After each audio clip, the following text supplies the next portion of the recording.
Assalamualaikum warahmatullahi wabarakatuh. Selamat datang kembali di channel Kuliah-Kuliahan, ruang pelarian di mana kita bisa belajar banyak hal. Kembali lagi di segmen prosedur analitis dalam audit laporan keuangan, dan ini adalah video penjelasan kelima. Seperti apa penjelasannya? Mari kita simak bersama-sama.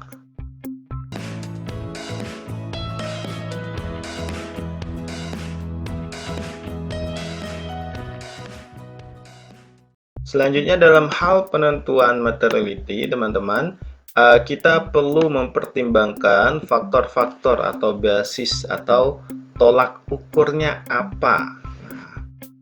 Yang pertama adalah unsur-unsur laporan keuangan. Jadi kita harus tentukan. Di sini kan ada aset, liability, ekuitas, pendapatan ataupun beban di neraca maupun di laba rugi. Jadi kita tentukan kira-kira di posisi aset ini akun-akun apa saja, di liabilitas misalnya dia hutang jangka pendek atau jangka panjang. Selanjutnya, apakah terdapat unsur-unsur yang menjadi perhatian khusus para pengguna laporan keuangan?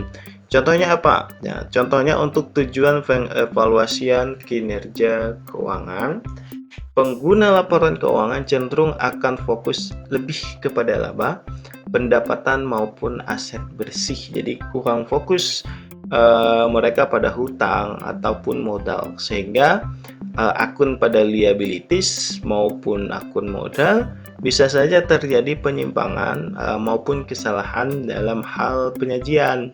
Loh, kenapa Pak? Nah, karena tadi investor lebih fokus kepada pendapatan akun laba maupun pada akun aset bersih saja.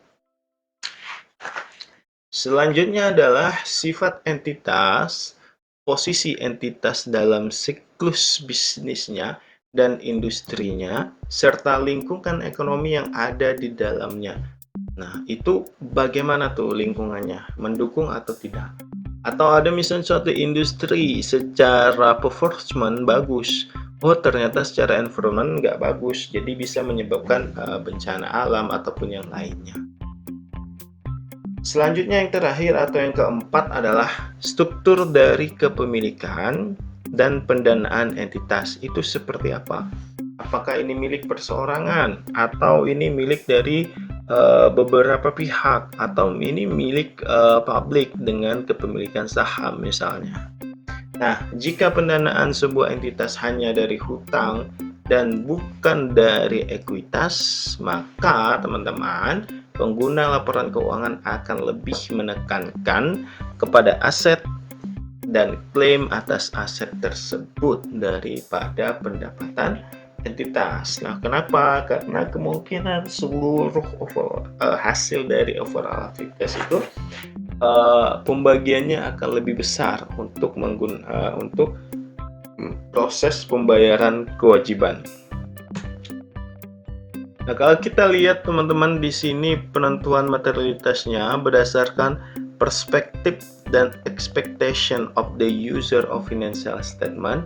Jadi ini berdasarkan ekspektasi maupun perspektif para pengguna dari laporan keuangan. Ada earning base, kira-kira apa sih yang menjadi dasarnya? Ada pre-tax income, normalized earning, ada EBIT, EBITDA, gross margin. Jadi kalau berdasarkan earning base ya hanya 5 ini yang diperhatikan oleh investor. Kalau berdasarkan activity base ya hanya ada 2 akun ini yang akan diperhatikan, yaitu apa? Revenue dan operating expense. Kalau dari capital base, nah jadi 2 ini juga yang akan diperhatikan berdasarkan perspektif dan expectation of usernya ya. Berarti ada modal dan aset saja. Kalau dia profit oriented gimana karakteristiknya? Kalau profit oriented dan net profit otomatis lebih besar potensi penyimpangan dan kesalahannya. Nah, selanjutnya dalam hal penentuan materialitas adalah pengukuran atau range-nya. Measurement of basis tadi pre-tax income itu 5 sampai dengan 10% besar ya teman-teman, atau EBITDA itu 5 juga sampai 10%, EBITDA itu 2 sampai dengan 5%. Kemudian dari gross margin itu ada 1 sampai 4%, termasuklah paling bawah ini. Aset itu 1/2 sampai dengan 2%, teman-teman. Nah, dalam hal penentuan standarnya lagi, kalau number shareholder-nya mungkin ya, atau trade debt of covenant ya, ini ya teman-teman bisa pilih. Kemudian likely go public into 3 years ya, mungkinan dia akan besar teman-teman. Nah, ini percentage of range-nya dan high bid-nya serta low end-nya berapa teman-teman. Nah, jadi kalau kita berbicara tentang dokumentasi di SA30 ini teman-teman, auditor kita harus memasukkan ke dalam dokumentasi auditnya. Jumlahnya di bawah ini, di beberapa sektor yang dipertimbangkan dalam penentuannya adalah ini teman-teman. Materialitas untuk laporan keuangan secara keseluruhan atau OM tadi, overall materiality. Ini bisa teman-teman baca di paragraf 10 berdasarkan SA 320. Nah, kalau nggak salah SA ini sudah bisa di-download di IAPI teman-teman, di website IAPI. Nah, jika berlaku tingkat materialitas untuk tingkat golongan transaksi saldo akun atau pengungkapan tertentu, dan materialitas pelaksanaannya apa? Enforcement materiality ini juga mengacu pada SA 320 di paragraf 11 dan revisi yang dibuat sepanjang progres audit.